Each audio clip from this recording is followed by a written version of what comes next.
توی سیستم خود آمریکا هنرپیشه‌ها میومدن بر علیهش. اون انتخابات 2020 اتفاق افتاد. حالا معلوم نیست اگه راجبش حرف بزنیم شاید سانسور بکنن، چون حالا خدا رو شکر ترامپ اومد گفتش که حق ندارین رسانه‌ها سانسور میکنن، ولی خب هیچ چیزی مشخص نیست.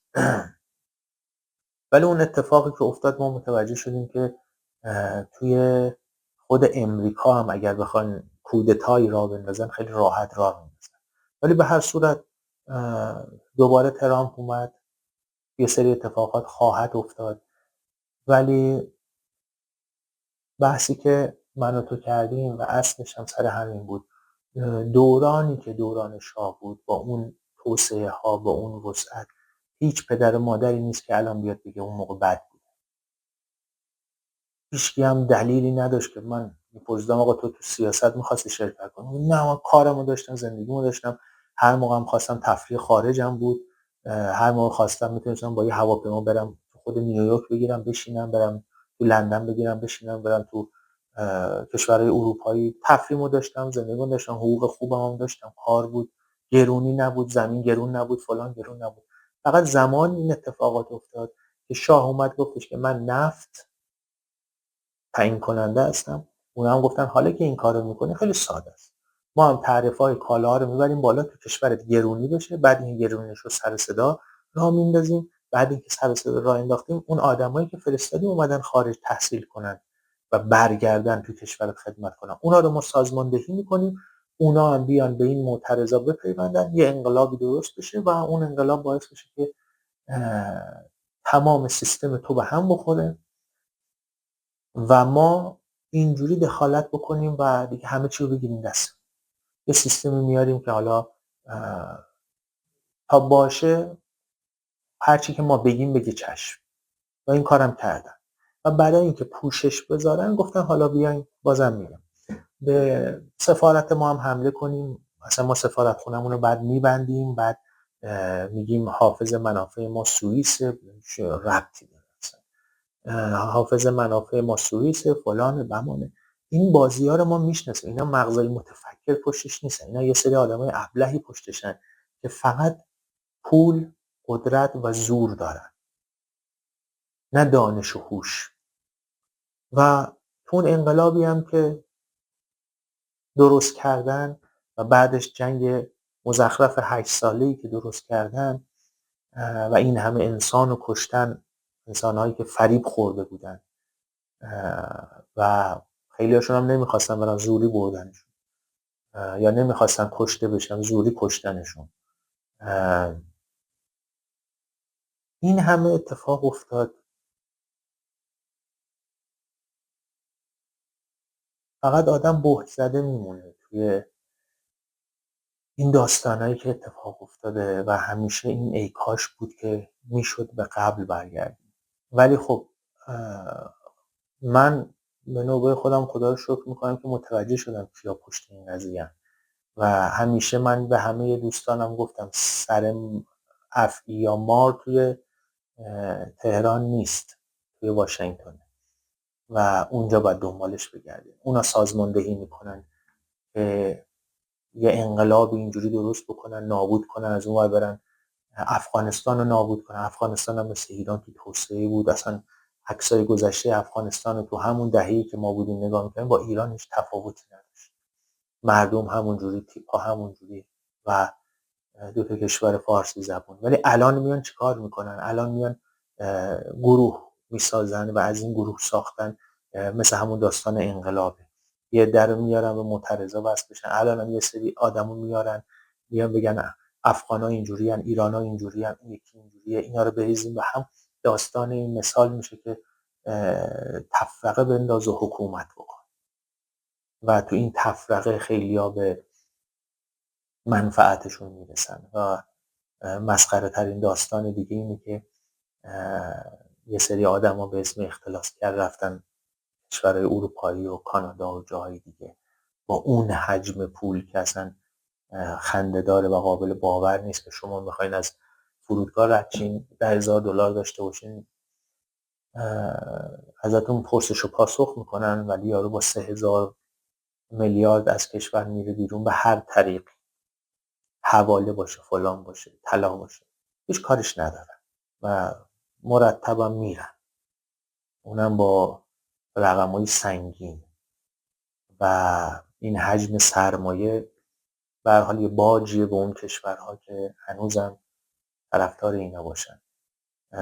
مثل کانادا که دیدیم این همه اختلاسگر مونده رفتن، این همه حامی دولت رفتن اونجا، حامی حکومت رفتن اونجا و میدیدیم که توی جریان‌های آشورا ماشورا اینا می اومدن با ماشینای آنچنانی، پرچمای حسین و حسن بیرون و عرضم به حضورتون اون رژه رو میرفتن و قدرت نمایی میکردن که ببینیم ما اینجا هم گرفتیم دست خودمون، ما لندن هم گرفتیم دست خودمون. نه، همچین چیزی نیست. اینا آدمایی بودن که تو دوران مختلفی مثل همون داستان بورسیه تحصیلی اینا رو فرستادن، قولشون دادن کشورهای دیگه و باید رو اینا دقت بکنیم. این آدمایی که به این صورت رفتن کشورهای دیگه با پولهای آنچنانی و اونجا دارن زندگی میکنن، الان به یه سنی رسیدن و اون پولایی هم که بردن به هر حال تو جاهای مختلف سرمایه گذاری کردن و بعد از اونم اضافه کردن و اونان که الان دارن تو خارج از کشور یه سری گروه ها رو کنترل میکنن با سرمایه های کلانی که دارن و حمایت میکنن از رژیم حاکم بر ایران و این بلبشویی که هست خارج، اینا فقط به خاطر اینکه ذهن مردم رو منحرف بکنن، ذهن مردم منحرف بشه از این کارهایی که ابلهانه‌ای که دارن انجام میدن و از اون اصل بیان بیرون که هدف اصلی نظام پوست اندازیه و غربی‌ها هم همینو میخوان. ولی خب الان با سیستمی که الان ترامپ اومده نمیدونم چه اتفاقی میفته و جالبه برام که بیشتر بریم جلو و ببینیم که آیا همون سیاست‌های فشار حداکثری همونجوری اعمال میشه و روزی میرسه که به قول خود ترامپ ایرانیا برسن به اون عزت و احترامی که داشتن، یا داستان جور دیگه رقم میخوره. ولی ما خیلی چیزا از زمان، یعنی سواد سیاسی کل دنیا به نظر من از زمانی که ترامپ برای دفعه اول اومد به خیلی از دنیا نشون داد که یه عده‌ای از کشورهای مختلف با قدرت و زور و پول دارن مردم رو کنترل میکنن به بهانه‌های مختلف، مثل هر چیز دیگه‌ای که بگیم حالا قابل سانسوره، نگیم اسمشون رو، بهتر همون ترامپ بگیم، مثل داستان آب و هوا تا چیزی دیگه. خیلی سر مردم کلاه گذاشتن، خیلی. زمانی که ترامپ اومد، زمانی که دوره حالا رقابتی که نه بین ترامپ و بایدن بود و اون اتفاقاتی که افتاد و اون حجم به نظر من تخلف و تقلبی که انجام شد، سواد سیاسی مردم رو برد بالا و نشون داد که اون حزب تا کجا میتونه پیش بره و چه کارهایی که میتونه انجام بده و چه جنایت‌هایی که میتونه مرتکب بشه و خیلی راحت بعد از یه مدتی بیاد دیگه من اشتباه کردم و ما نباید این کارو میکردیم. اینا چیزای جالبیه. حالا مجموعه صحبت‌های ما اون اقتدار ایران تو زمان شاه بود، هیچ کسی نمیتونه راجبش حرف بزنه و آدمایی که الان به عنوان مفسر، به عنوان تحلیلگر الان تو شبکه‌های وابسته به غرب یا شبکه‌های داخلی دارن میان صحبت میکنن، آدمایی هستن که همونایی بودن که رفتن خارج از کشور زبان انگلیسی رو راحت صحبت میکردن و اومدن داخل ایران و شروع کردن به اعتراضات مختلف و با شبکه‌های به قول معروف خود اونوریا تو اون زمان داشتن به زبان انگلیسی میگفتن آره ایران بده، شاه بده، آزادی نیست، فلان، که تو گوش غربیا کنن، تو شبکه‌هاشون پخش بکنن. که بارها و بارها ترامپ گفته که اینا فیک نیوزن و واقعیت هم داره و اینجوری مردم رو فریب میدادن و من به نوبه خودم میدونم که نقش آمریکا تو اون زمان بود، انگلیس بود، فرانسه بود، و خیلی راحت میتونیم ببینیم، نمیخواد 2 تا 4 تا بکنیم. خمینی توی فرانسه بود، اونجا آمادش کردن و آوردن. یه آدمی که سوادی نداشت، یه آدمی که ابله بود، یه آدمی که نادون بود به معنی واقعی، و آوردنش، نشوندنش، گفتن هر کاری دوست داری بکن و باید یه چند دهه ایران رو نابود کرد که ما بتونیم منابعش رو بکشیم، ما بتونیم هر کاری بکنیم. و بیشترین نقشی که غربی‌ها داشتن از این ور اینوریا شرقی‌ها نداشتن تو ایران. ولی خب اخبار به سمتی میره که آره، ضربه ما بیشتر از روسیه خوردیم، از این ور خوردیم، از اون ور خوردیم. نه، کسی نمیتونه قدرت آمریکا رو در نظر نگیره و توی دنیا الان قدرتی جز آمریکا نداره و اون اگر بخواد کاری بکنه میکنه و دیدیم هم که انجام داده. و الان خیلی راحت میتونیم ببینیم که آقا میره با روسیه صحبت میکنه، جنگ باید تموم بشه. ما شاهد بودیم که زمانی که ترامپ بود دوره قبل، طالبان فرار کردن، سیستم جدید اومد، تلویزیوناشون عوض شد، همه چی داشت خوب پیش میرفت. به محض این که بایدن اومد سر کار، طالبان رو برگردون. طالبانی که می اومدن و به زبان انگلیسی هم حرف میزدن.